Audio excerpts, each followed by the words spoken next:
이 시간 주의 장막에 머무를 자라는 제목으로 말씀 함께 나누겠습니다. 이 시간 함께 말씀을 나눌 때 깨닫는 지혜와 성령의 충만한 은혜가 임하기를 주님의 이름으로 축복합니다. 오늘 읽은 시편 15편의 말씀은 짧지만 질문과 대답 그리고 약속으로 이루어져 있습니다. 1절을 보시면 시의 저자인 다윗이 하나님께 주의 장막에 머무를 자가 누구오며 성산에 사는 자가 누구입니까? 라고 질문합니다. 여기서 장막은 성막을 가리키는 말로 성전이 세워지기 전 광야에서 이스라엘 백성들이 하나님께 제사를 드렸던 곳, 하나님의 임재가 임하였던 곳을 말합니다. 또 성산은 예루살렘 성전이 있던 시온산을 가리킵니다. 성막과 성산 모두 하나님의 임재가 임하는 곳, 하나님께 예배 드리는 곳을 의미하는 것입니다. 이것을 토대로 오늘날 말로 질문을 하면 누가 하나님께 예배하러 올 자격이 있습니까? 누가 하나님의 나라에 들어갈 수 있습니까? 라고 질문을 볼 수 있습니다. 많은 학자들이 이 시편 15편을 성전 입장 예배시라고 보는데요. 예배를 참석하는 자들이 성전에 입장하기 전에 문 앞에서 1절 말씀으로 주의 장막에 머무를 자가 누구며 주의 성산에 사는 자가 누구입니까? 라고 질문을 하면 안에 있던 제사장이 2절부터 5절의 말씀을 선포했다고 합니다. 또 어떤 학자들은 순례자들이 예루살렘으로 향하여 올라가는 그 순례길 가운데서 서로를 향해 질문을 하면서 주님을 뵙기 위해서 더 경건하고 더 의로운 삶을 살아가야 가겠다는 각오를 다졌기도 했다고 합니다. 어떤 식으로 사용되었든 분명한 것은 하나님을 만나고 하나님께 예배하는 그 자리에 나아갈 때 준비되어야 할 모습이 있다라는 것을 말하고 있습니다. 오늘날 우리는 교회에 나와 예배 드리는데 그 어떤 조건도 요구되지 않습니다. 만약 오늘날 교회 문 앞에서 누구누구 성도님 예배 드릴 수 있는 사람은 이러한 사람인데 오늘 그 예배 드릴 자격이 되었습니까? 라고 질문을 한다면 물매를 맞거나 이상한 취급을 받을 것입니다. 왜냐하면 오늘날 교회의 문턱은 낮아져서 누구나 마음 편히 오는 것이 되어야 한다고 생각하고 또 그렇게 되었기 때문입니다. 또 많은 설교와 말씀들을 통해 예수 그리스도로 말미암아 하나님께 나아갈 담력을 얻었다는 것을 우리가 믿고 깨닫고 있기 때문입니다. 그래서 우리는 하나님께서 우리를 예배의 자리에 불러주신 것에 늘 초점을 맞추고 있습니다. 그런데 오늘 말씀에서는 예배를 드리는 자, 하나님의 임재를 경험하려는 자들에게도 예배자에 대한 준비된 삶, 합당한 삶의 모습이 있어야 한다고 말씀합니다. 그것이 무엇인지 구체적으로 살펴보도록 하겠습니다. 먼저 2절 말씀입니다. 우리 2절 말씀을 다 같이 한 목소리로 읽어보겠습니다. 시작. 정직하게 행하며 공의를 실천하며 그의 마음에 진실을 말하며. 아멘. 1절의 질문에 대하여 1절부터 이렇게 대답하고 있습니다. 그런데 2절 말씀을 보면서 신기한 점은 예배를 잘 드리기 위한 대답이 아닙니다. 성전 입장 예배시이고 질문이 누가 하나님께 예배드릴 수 있는가인데 대답을 보면 정직하게 행하고 공의를 실천하고 진실되게 말하라 라고 말씀합니다. 이후 3절부터 5절도 그러합니다. 예배에 대한 요구보다는 오히려 삶 가운데 정직과 공의와 진실로 살아라 라고 말씀합니다. 어떤 사람이 예배 드릴 수 있는가 라고 생각했을 때 우리는 예배에 대하여 생각합니다. 또 나에 대해서 생각합니다. 내가 말씀을 잘 들어야 하고 내가 기도를 잘해야 하고 내가 은혜를 받아야 한다라고 생각하게 됩니다. 맞는 말씀입니다. 그런데 오늘 말씀에서 예배자의 조건은 내가 아닙니다. 또 예배의 자리에서가 아닙니다. 나의 일상 속에서 나와 상호작용하는 대상과 또 나와 이웃과의 관계가 어떠해야 하는지 우리의 삶을 말씀하고 있는 것입니다. 주일에 예배드리는 나의 모습이 아니라 일상 가운데서의 나의 모습이 어떠한가, 나의 일터 가운데서 내가 있는 그곳에서 하나님께 예배드릴 수 있는 예배자로 준비된 삶을 살아가고 있는가 질문하는 것입니다. 나와 다른 사람과의 관계에서 정직해야 하고 공의롭게 살아야 하고 마음으로 진실되게 말해야 합니다. 그럴 때 하나님께서 그의 예배를 받으시고 하나님의 임재를 부어주신다라고 말씀합니다. 이 말씀에서 말하는 사람의 모습은 세상 사람들과 전혀 상반된 다른 모습입니다. 2절에 정직하게 행하며에서 정직하게는 다른 성경에 보게 되면 완전한으로 번역되기도 하였는데요. 구약의 노아가 이러한 사람이었습니다. 노아를 당대의 완전한 자다라고 했을 때 그 완전함과 이 정직이 같은 단어이고, 창세기 17장에서 아브라함과 언약을 맺으실 때 하나님께서 너는 내 앞에서 순종하여 완전하라 라고 말씀하신 그 완전하라와 같습니다. 이 완전하다는 것은 세상과 구별됨을 뜻합니다. 노아를 완전한 자라고 말씀하시기 전에 그 세상을 먼저 묘사하셨는데요. 그 세상이 어떠한 세상이냐면 사람의 죄악이 가득한 세상이라고 말씀하셨습니다. 이 죄악이 가득한 세상과 다르게 하나님과 동행하는 자, 하나님의 말씀에 순종하는 자를 완전한 자라고 말씀하십니다. 또 공의를 실천하는 것도 마찬가지입니다. 여기서 말하는 공의는 그 어떤 것에도 흔들리지 않는 올바름을 뜻합니다. 레위기에 동일한 단어들이 사용되었는데요. 우리 레위기 19장 15절 말씀을 한번 읽어보겠습니다. 시작. 너는 재판할 때에 불의를 행하지 말며 가난한 자의 편을 들지 말며 세력 있는 자라고 두둔하지 말고 공의로 사람을 재판할지며. 또 레위기 19장 36절 말씀을 우리 읽어보겠습니다. 시작. 공평한 저울과 공평한 추와 공평한 에바와 공평한 흰을 사용하라. 나는 너희를 인도하여 애굽 땅에서 나오게 한 너희의 하나님 여호와이니라. 아멘. 내가 만약 재판을 하는 사람이라면 감정적으로 편을 들거나 나의 이익을 따라 재판을 하는 것이 아니라 올바르게 공정하게 해야 한다고 말씀합니다. 내가 무언가를 돌보는 위치에 있다면 다른 사람을 편을 드는 것이 아니라 좌우로 흔들리지 않고 공정해야 한다고 말합니다. 또 물건을 판매하는 사람이라면 속여 팔지 않아야 한다고 말씀합니다. 조금이라도 이익을 남기기 위해서는 어느 정도의 융통성이 있어야 하는데 성경은 공평하고 속이지 말라라고 말씀하십니다. 이것을 공의라고 말씀하고 있는 것입니다. 이렇듯 하나님께서는 예배하는 것에만 집중하는 것이 아니라 우리의 삶 가운데서 정직하고 공정하라고 말씀합니다. 그런데 왜 그래야 할까요? 왜 정직하고 공정해야 할까요? 도덕적이기 때문일까요? 왜냐하면 우리가 예배드리는 대상, 우리의 예배를 받으시는 그 하나님이 완전하시고 의로우신 분이시기 때문입니다. 정직하게 행하며 공의를 실천하라는 것은 그저 도덕적으로 율법적으로 살라는 것이 아니라 모든 행위에 완전하시고 의로우신 하나님을 닮아가라라는 것입니다.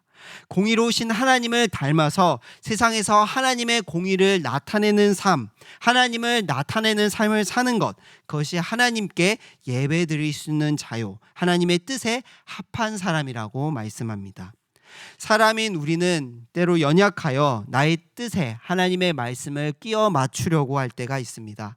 하나님의 말씀은 그러하지만 세상 사람들은 다 이렇게 살아가잖아요. 다 이렇잖아요. 우리도 이 험한 세상에서 살아남기 위해서는 이래야 합니다. 그러나 참된 예배자, 참된 성도는 하나님의 뜻에 나의 행동을 맞추어 순종하는 사람이라고 말씀합니다. 우리에게 이와 같은 은혜가 있기를 간절히 소망합니다. 우리의 삶이 하나님을 예배드리는 참된 예배자의 모습들로 변화되기를 소망합니다. 우리의 삶에 일어나는 작은 일들 가운데서 세상과 구별되어 하나님의 정직과 공의가 드러나가 예배 자리 가운데서도 하나님의 충만한 은혜를 경험하고 하나님의 임재를 경험할 수 있는 대구동성의 모든 성도님들 되시길 주님의 이름으로 축복합니다. 2절 하반절부터는 사람의 말에 대하여 말씀합니다. 같이 2절과 3절 말씀을 읽어보겠습니다. 시작. 정직하게 행하며 공의를 실천하며 그의 마음에 진실을 말하며 그의 혀로 남을 허물하지 아니하고 그의 이웃에게 악을 행하지 아니하며 그의 이웃을 비방하지 아니하며. 아멘. 마음으로 진실을 말하고 그의 혀로 남을 허물하지 않아야 된다고, 또 비방하지 않아야 된다고 말씀합니다.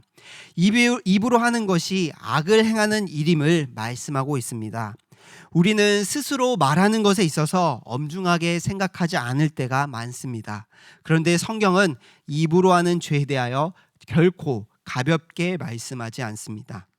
왜냐하면 그 말은 그 사람의 마음으로부터 비롯되기 때문입니다. 마태복음 5장 18절에서 19절 말씀입니다. 제가 읽겠습니다. 입에서 나오는 것들은 마음에서 나오나니 이것이야말로 사람을 더럽게 하느니라. 마음에서 나오는 것은 악한 생각과 살인과 간음과 음란과 도덕질과 거짓 증언과 비방이니. 아멘. 예수님의 제자들이 떡을 먹을 때 손을 씻지 않는 것을 보고 바리새인과 서기관들이 예수님께 뭐라고 이야기하자 예수님께서는 우리의 입으로 들어가는 것이 더러운 것이 아니라 우리 사람의 입에서 나오는 것이 더럽게 한다라고 말씀하십니다. 왜냐하면 입에서 나오는 것들은 사람의 마음에서 나오는데 그 모든 것이 악하기 때문입니다. 타락한 인간의 마음은 너무나 더럽고 악합니다. 그래서 그 입으로 나오는 것들도 악할 수밖에 없습니다. 세상의 입술은 자신을 높이고 자신이 인정받기 위해 남을 미워하고 헐뜯고 비방하며 악을 행하는 일에 사용됩니다. 그러나 다윗은 이러한 일을 하지 아니하고 더 적극적으로 마음의 진실을 말하는 자가 하나님을 예배할 수 있다라고 말합니다. 여기서 진실이라는 단어를 다른 성경에서는 진리로도 번역을 하였습니다. 참된 진실, 진리를 그 마음에 품고 말하는 사람이 다른 이들을 비방하지 않고 헐뜯지 않고 입으로 악을 저지르지 않을 수 있다라고 말씀합니다. 그러면 진리를 마음에 품는 것이 무엇일까요? 또 진리란 무엇일까요? 바로 우리에게 허락하여 주신 이 생명의 말씀이 진리인 줄 믿습니다. 우리가 우리의 입술을 지키는 방법은 말씀을 마음에 품는 것입니다. 무릇 지킬 만한 것보다 더욱 내 마음을 지키라 하신 말씀처럼 우리는 말씀으로 우리의 마음을 지켜야 합니다. 하나님의 말씀이 우리의 심령에 있을 때 우리의 입술은 남을 정죄하고 비난하고 죄를 짓는 도구가 아니라 진정으로 하나님을 찬양하고 예배하고 하나님을 높이며 하나님을 드러내는 일에 사용될 것입니다. 그러한 자의 삶이 예배자의 삶이다라고 말씀합니다. 사실 교회 안에서도 가장 많이 상처를 주고 상처를 받게 되는 것이 이 말의 문제입니다. 말이 돌고 돌아 와전이 되기도 하고 서로에게 깊은 상처를 남기기도 합니다. 그러나 우리가 입술을 통해 미움이나 헐뜯거나 비방이 드러나는 것이 아니라 하나님의 말씀이 드러나고 감사와 찬양과 기도가 드러난다면 상처가 있는 공동체가 아니라 말씀을 통해 이 말을 통해 더욱 서로를 든든히 세워주는 축복의 공동체가 될 것입니다. 진리의 생명의 말씀으로 우리의 마음을 지킬 수 있는 모든 성도님들 되시길 축복합니다. 우리의 입술이 조롱과 비방이 아니라 믿음의 말, 공동체를 세우는 말, 감사의 말을 통해 그것이 풍성해짐으로 말미암아 든든히 이 공동체가 세워질 수 있는 모든 성도님들 되시길 주님의 이름으로 축복합니다. 4절과 5절에서 다윗은 예배자의 삶을 더 구체적이고 실질적으로 보여줍니다. 4절 말씀을 우리 한 목소리로 읽어보겠습니다. 시작. 그의 눈은 망령된 자를 멸시하며 여호와를 두려워하는 자들을 존대하며 그의 마음에 소원한 것은 해로울지라도 변하지 아니하며. 아멘. 4절에 망령된 자와 여호와를 두려워하는 자를 대조하고 있습니다. 망령된 자는 하나님을 멸시하는 자, 하나님을 거절하는 자, 업신 여기는 자를 뜻합니다. 성경은 누구에게나 친절해야 한다고 말씀하지 않습니다. 신앙은 모든 사람에게 착해야 하는 것, 한쪽의 편에 서지 않는 것, 중용을 지키는 것이 아닙니다. 하나님을 무시하고 업신 여기는 자들에 대해서는 우리도 멸시하는 마음이 있어야 합니다. 하나님을 경외하는 자들에게는 존대할 줄 알아야 합니다. 이것은 죄를 죄로 여길 줄 알아야 한다는 것과 같습니다. 그것이 하나님을 예배하는 자의 모습이요, 하나님을 경외하는 자의 태도라고 보여줍니다. 서원을 하는 것도 마찬가지입니다. 마음으로 맹세한 것이 있다면 손해를 볼지라도 반드시 지키는 것이 하나님을 경외하는 사람의 모습인 것입니다. 이어서 5절에 또 돈과 관련하여 이야기하고 있는데요. 5절 말씀을 읽어보겠습니다. 시작. 이자를 받으려고 돈을 꾸어주지 아니하며 뇌물을 받고 무죄한 자를 해하지 아니하는 자이니 이런 일을 행하는 자는 영원히 흔들리지 아니하리이다. 아멘. 이자를 받으려고 돈을 꾸어주면은 안 된다라고 말씀합니다. 여기서 말하는 이자는 가난한 자들을 약탈하려는 목적의 이자, 고리 대금을 말하는데요. 하나님께서는 이스라엘 백성들에게 이스라엘 사람들끼리 돈을 빌려주고 서로 이자 받는 것을 금지하셨습니다. 대부분 가난한 사람들, 연약한 사람들이 돈을 빌리게 됩니다. 그래서 하나님께서는 이 연약한 자들이 빌린 것은 7년마다 탕감하도록 명령하셨고, 또 빌려준 것을 대신하여 전당물을 받을 때에는 생명과 관련된 물건은 취할 수 없게 하였습니다. 또한 취하더라도 해질 때에는 반드시 돌려주라고 명령하셨습니다. 그러나 고대 문헌을 보게 되면 하나님의 뜻과 달리 이스라엘 백성들이 서로에게 돈을 빌려주게 되면 1년에 최대 50%까지 이자를 요구했다는 기록이 있습니다. 포로기 이후 때에도 느헤미야가 이스라엘 백성들이 돈을 빌려주고 이자를 받는 것으로 인해 야단치기도 하였습니다. 이 말씀들은 단순히 돈에 대한 이야기가 아닙니다. 앞서 하신 말씀들과 연결지었을 때 이웃에 대한 사랑의 부재를 경고하고 있는 것입니다. 뇌물을 받는 것도 마찬가지입니다. 가난한 자에게 높은 이자를 받는 것, 또 뇌물을 받고 잘못된 재판을 하는 것은 이웃을 돈보다 귀하게 여기지 않는 마음이 있기 때문입니다. 물질 또한 하나님께서 나에게 허락하신 것이고 하나님 나라를 위해 사용되어야 할 도구입니다. 그런데 혼자 잘 살기 위해서 이웃을 해치는 도구로 사용되어서는 안 된다는 것입니다. 이처럼 2절부터 5절의 말씀을 살펴보았을 때 하나님이 말씀하시는 정직과 공의, 진실은 뜬구름이 아닙니다. 아주 현실적이고 구체적입니다. 우리의 삶과 이웃과의 긴밀한 연결이 되어 있습니다. 하나님께 예배하는 자리에서만이 아니라 우리의 삶 자체가 하나님처럼 정직하고 하나님처럼 공의롭고 하나님처럼 진실되어 삶의 자리에서도 하나님 앞에서 하듯이 그러해야 함을 말씀하고 있습니다. 그렇게 이 말씀을 우리의 삶에 비춰보면 과연 나는 주의 장막에 머무를 수 있는 사람인가? 과연 나는 하나님께 예배드릴 자격이 있는 사람인가? 되돌아보게 됩니다. 사실 우리의 삶을 돌아볼 때 온종일 그렇게 지키며 살아가지 못합니다. 그럼에도 불구하고 우리는 이 시간 주님 앞에 나와 예배드립니다. 그렇다면 우리의 예배는 하나님이 안 받으시는 예배일까요? 절대 그렇지 않습니다. 5절 마지막에 이와 같이 행하는 사람에게는 영원히 흔들리지 아니한다라고 약속하게 말씀을 하셨습니다. 이 약속의 말씀의 근거는 우리에게 있는 것이 아닙니다. 이 말씀의 근거는 우리를 구원하신 예수님께 있습니다. 우리는 정직하지 못하고 공의롭지 못하고 진실되지 못하고 연약하지만 그럼에도 우리가 주님 앞에 나와 예배드릴 수 있고 영원히 흔들리지 않을 수 있는 것은 예수 그리스도께서 공의와 정직과 진실된 삶을 이 땅 가운데서 이루셨고 그분을 믿는 우리 안에 그분의 영이 거하시기 때문입니다. 우리는 여전히 부족하지만 예수 그리스도의 십자가의 은혜를 경험하고 그분을 믿어 마음에 모신다면 우리의 삶은 날로 정직과 공의와 진실된 삶으로 변화되어 갈 것입니다. 말씀을 정리하겠습니다. 누가 주의 장막에 머물 수 있는가라는 질문 앞에 우리는 너무나 초라해지고 부족한 것 같습니다. 하나님께 나아갈 수 없는, 나아가서는 안 될 것 같은 존재인 것 같습니다. 그러나 정직하지 못하고 공의롭지 못하고 마음에 진실되지 못한 우리를 하나님께서 받아주셨습니다. 우리 안에 임재하여 주셨습니다.